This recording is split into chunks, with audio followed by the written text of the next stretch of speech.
สัญญาหนึ่งบุมีสองไต่แสงจันทราใสส่องบนแม่น้ำโขงสวยเป็นพญา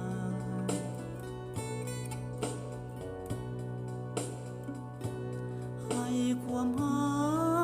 สองเฮาสุขสมสำราญ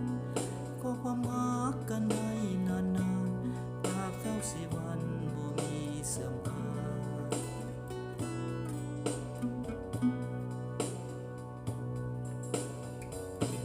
ยามลมแรงหายืนแยงเรียบลำสายคองส่งเพลงไปหาโนโนสาวเมืองพนทองน้องจงเห็นใจ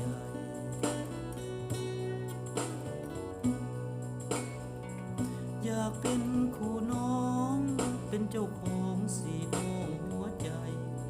เป็นคนหาคู่เมียงเคียงไกล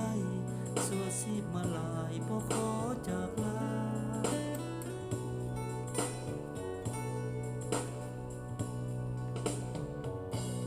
หากน้องสาวคนทองผู้ใจแสนดีสมเป็นกุลสตรีพักดีหาบ่ลืมลา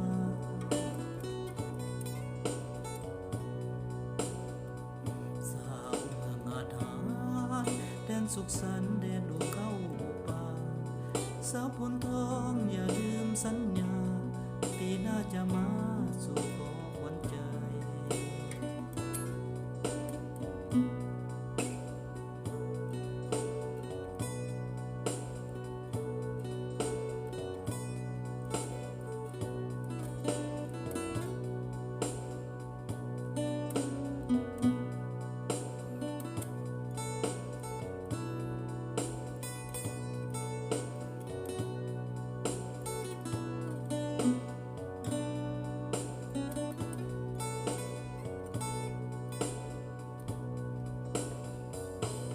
ยามลมแรง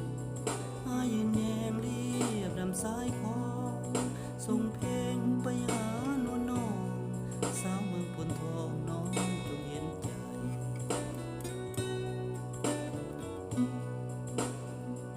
อยากเป็นคู่น้องเป็นเจ้าของสี่ห้องหัวใจเป็นคนหาคู่เมียงเคียงไกลสัวซีมาลายบ่ขอจากลา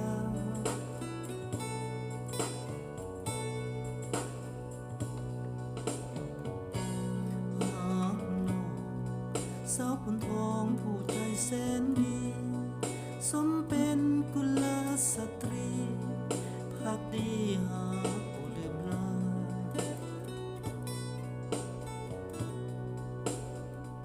สาวเมืองอาถรรพ์แดนสุขสันต์